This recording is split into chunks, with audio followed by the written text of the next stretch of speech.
Hi, I'm Thea and welcome back to my sewing room. This week I had a plan. I stuck to the plan. The plan kind of blew up in my face. I started with a different machine, but I ended up here. Just hang in there with me. I promise it will be interesting at the very least. I also want to give a couple updates on a few machines that I have been teasing about. Parts are in the mail, so there will be videos for each respective machine in the very near future. And lastly, to top it off, I have a sewing project. I don't just fix these machines, I actually sew on them too, and that is where I find my joy. I am so overjoyed to actually start my holiday sewing project. For my fellow frugal friends out there, I have a potential budget-friendly idea to share. This project is actually for my personal closet. However, I am considering it as a test run for a gift for a family member. So let me show you how I ended up this week on this beautiful gal. It's a little dim over here because I just have this sitting in off to the side, soaking in oil. I have put this one off. This is a 401A because I already have one. And you know, when you already have a machine, you kind of prioritize other machines that you don't have. However, I get so many questions about the 401A.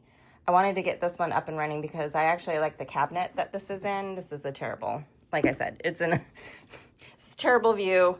I'm going to do a full video on this. I've had this soaking in oil for a bit because the front knobs are stuck.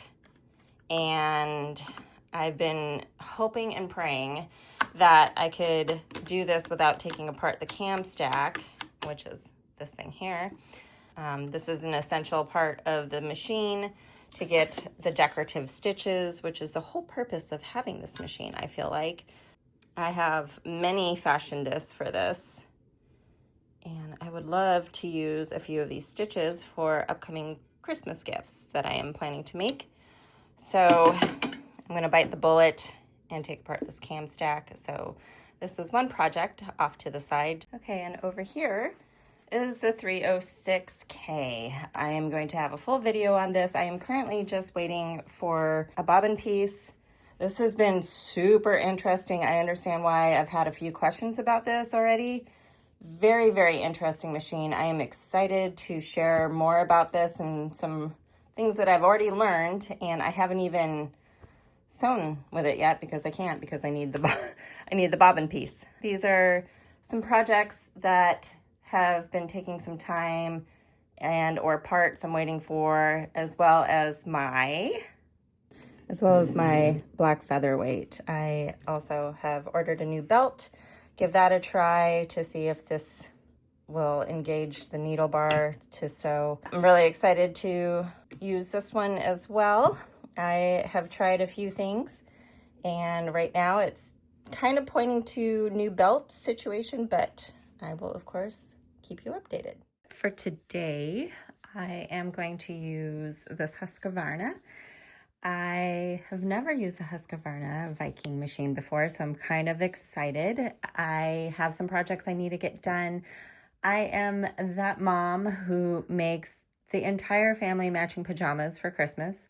I also hand make a bunch of gifts for friends and family. So I gotta get going despite the hangups with my projects for my machines. And you know, I just love sewing, so sometimes I have to fight myself over fixing the machines that I love or the actual craft that they produce. Let's dive into this guy. Okay, to be honest, I actually purchased this to sell. Thought it was a really interesting machine. It is not the aesthetic of a machine that I like. I really like that really vintagey, like you picture like this old Victorian lady at a treadle kind of thing. And this one's a little bit modern for me. Let's see what we got in here. So looks like a button holder with the patterns. That's kind of nice. And here's its case. So it's a little dirty. It's nice that it came with its original box. So let me take it out. So I don't actually know if this has a zigzag stitch, and I'm hoping to use a zigzag stitch. So this is a little bit of an unveiling. Okay, I need both hands. Hold on. It has these nice little locking things. I think one of my FOF machines has that too. So you see what I mean? It's not like the most aesthetically pleasing machine. It's like a big chunk, like industrial Cold War looking kind of situation. Look at the size of this pedal too. Holy crap. Perfect. We got some decorative stitches. Hopefully this machine works. Let's turn her on. Ooh, that's nice. Centimeters and inches built in right on the machine. This feels like some textured plastic. This is the model 6690, and it is the Viking, made in Sweden. Husqvarna Viking. So as I get set up here, locate my light, I bought this because it was just a complete package. I just couldn't walk away, even though it's not aesthetically my style. It just feels very cold. I don't know, but I couldn't leave it behind. And I have toyed with the idea of selling a couple machines because I have been asked, particularly with the tan Featherweight, if I would be willing to sell my machines. And for the most part, the answer is no. I am a collector and I am a user. I collect these things. Boy, look at that. That is nice. For the most part, no, I'm not interested in selling. However, I did, realize that I'm finding these machines that some of you guys want for, decent prices. Not that I would sell them for the prices that I pay for, just because of the work that I have to put into them to get them up and running. I like to pass on a deal too. Boy, this is just, look how big this is. My entire foot is going to fit all over this. I wonder if that's by design. So, okay, I'm just plugging it in.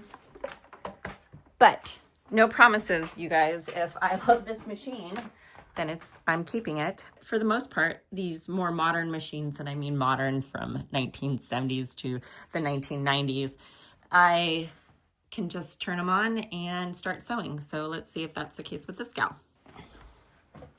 I didn't even look up any information about this. So, what is it? Oh, okay. Oh, we got a digital screen. Okay, it's gonna look crazy on the video here, so I'm going to try to move that. Let's get something to test. Okay, I'm kind of going in this blind. Let's do a logical threading here. What would... All right, no, I'm gonna have to look this up. Okay, I just downloaded the manual real quick. And,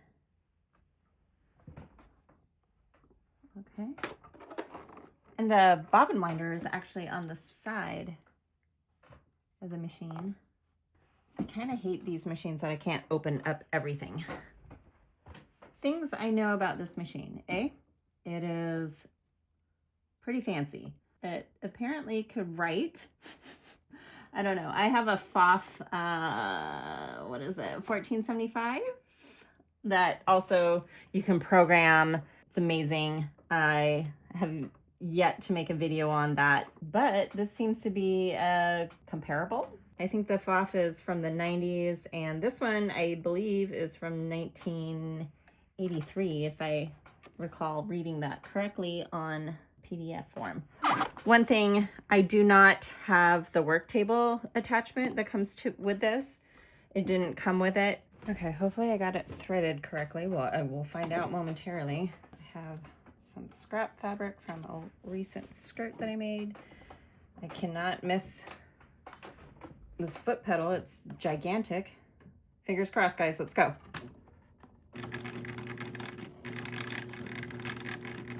Okay, I'm going slow.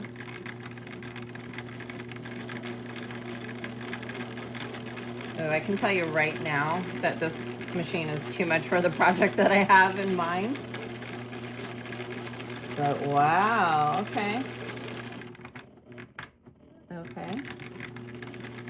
I have some blue contrasting thread on the bottom. Let's add some speed.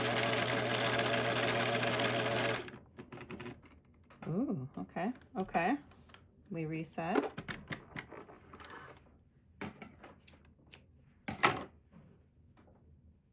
That's a very small stitch. Let's do a little bit more testing. I feel like the tension might be a little tight here. Yeah, there's a whole lot of buttons to push. I am actually really not used to that. I think the most modern machine that I use is on a frequent basis, is actually a FOF that is very simple in build, but it is from like 2003. Pretty wild. We're gonna tinker here. Okay, full transparency. That Husqvarna, that Viking machine, started to smoke on me while I was doing some sampling stitches. I got 6 stitches into the sampler and I looked up. I was looking down the whole time. Of course I wasn't filming because I didn't think you guys would care about watching me make sample stitches. I looked up and there was this plume of smoke right above the machine. I immediately stopped sewing. I made sure that there was no flames. I disengaged the power supply. Before I picked up the machine, again, I made sure it was not on actual fire and it was safe to touch. The top was very warm and I took it outside. I have never had anything like that happen before. So that got my blood pressure up. And hopefully that's not a sign of 1980s machines. That was my first 1980s machine that I've worked on, or test run even. I didn't even work on that machine. But for now, I think I'm gonna go back in time with the machines where everything was made out of metal and wasn't computerized. You know what? Maybe it was because it was a computerized machine. The only other computerized machine that I have experience with, and I don't have a video on this, is the FOF 1475, I think, or the 1470. It's the one that you can program and do a whole bunch of stuff with. In theory, the same thing that Husqvarna could do. I am a FOF girl though, so I might be biased, but I hadn't had any problems with that machine. But anyway, so I'm gonna break out a girl that I was saving for a separate video, but I guess today's the day. So I'm gonna let my blood pressure come down a little bit and I'll show you what I got. This is a zigzagger machine, which I need for my project. I am just sewing a fleece jacket. That's it. It's for me. And I bought this for $14.99 minus 20% because I had a donation coupon. And yes, it's a pink girl. It is beautiful.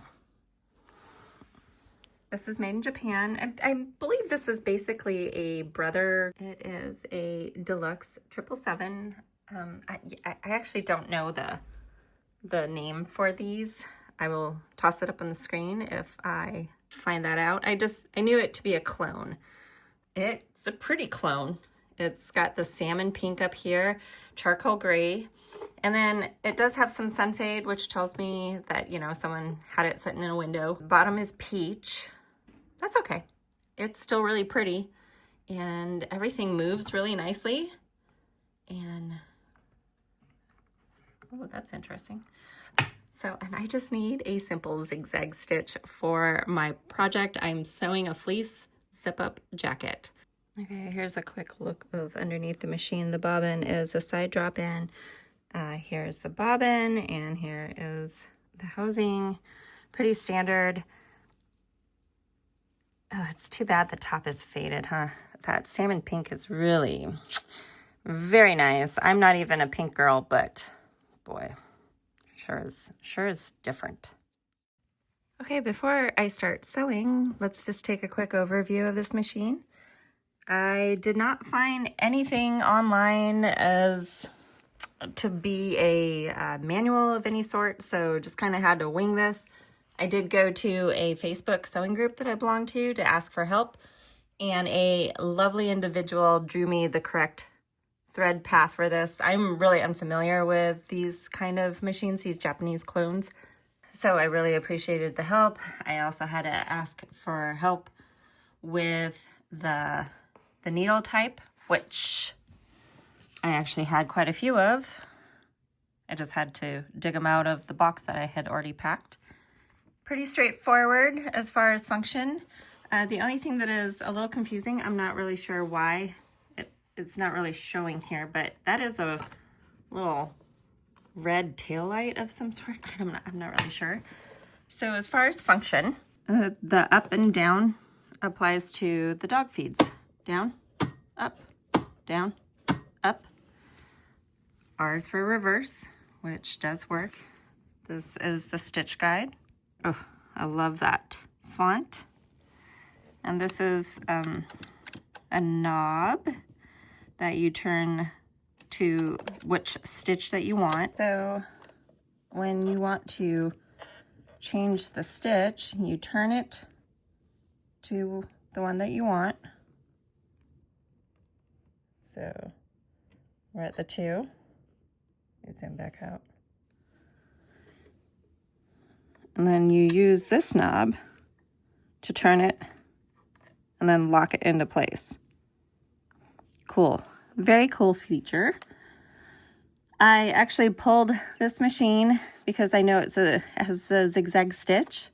However, I could not find any additional feet for this machine, and I can only do a straight stitch with this foot.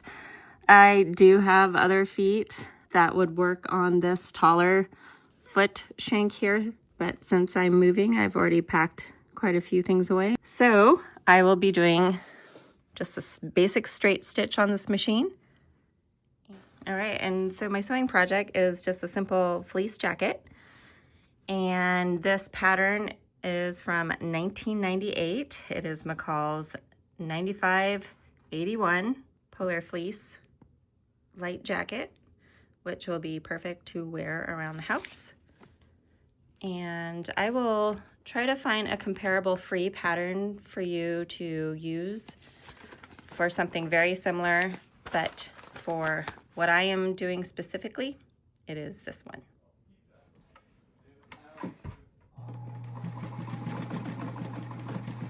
So let me clarify what a cloned or badged machine is. I tend to use the word clone, but I do think most people use the term badged.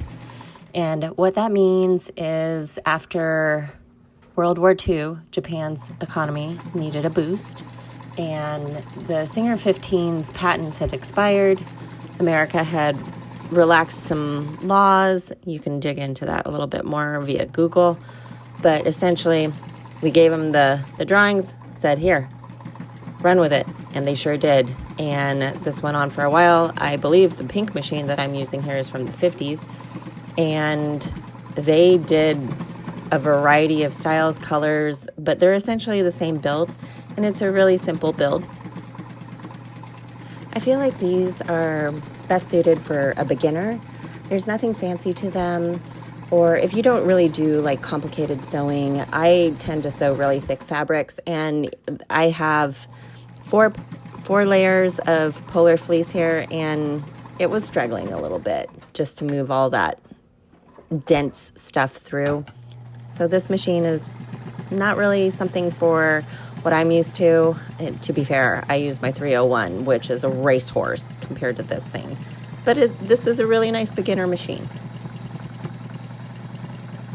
How this could be a frugal gift is by hopping on the trend train and doing the super trendy thing of repurposing a blanket. I absolutely love that idea. I love to repurpose things as it is. I've repurposed blankets into skirts that I wear often. They look great. It's a lot of fabric to use. I did buy this fabric at a big box store. I waited for their $2.99 a yard sale and I bought a bit of it. However, it is not as wide as a blanket that I could have used. The idea that I had for this pattern, just kind of oversizing a polar fleece jacket and making that a warm wearable blanket. We have those that you can buy. They're kind of pricey, but the big bummer about them is the access in the front. Usually they're just a pullover with a kangaroo pouch pocket in the front. But I really like that front zipper situation. I know that's essentially a robe. Repurposing a blanket over, like, say, buying terry cloth fabric like you would use for a robe gives you an opportunity to have a really awesome look. But if you are like me and have really tall members in your family, every single male in my family is over 6 foot. And anytime I make them anything, the fabric consumption is so high, it gets pricey very fast. Repurposing a blanket is a little bit more budget friendly. It's an idea. Fun fact, this machine is much lighter than this machine. You could totally pancake somebody with this machine. Super bummer, right, about this machine. My husband seems to have hope about it. He wants to dig into it and open it up. He is the electronics guy. I am not an electronics person. My brain functions much more proficiently with gears than it does wires. So thankfully we are a good combo like that. And after we are settled in a couple months from our big move that we are doing, big just meaning that we have a lot of stuff we have to move. We're not moving very far. I will have a video on if you can repair this or not. I did like it for the 15 minutes that I got to sew with it. Sorry to kind of dangle there, but this was a true surprise. A true surprise happened here. With that said, if your machine starts to smoke, make sure you don't see any flames. Immediately disengage the power cord. And again, look at it to make sure there is no flames. Lightly touch the base and then the top, and then take it outside. Take it to a safe area just in case it bursts into flames. As always, thanks for watching and bye for now. And be safe with these computerized machines. Vintage machines. I have never seen this brand of machine in my life. It weighs 1,000 pounds. It's heavy. Having a machine almost catch on fire earlier was a bit much. I was not expecting that on my bingo card today, but I'm getting the job done here. I have this in my kitchen now. It's such a bummer. It's seemed really cool. I got to, I think, stitch 7. I'll have to double check.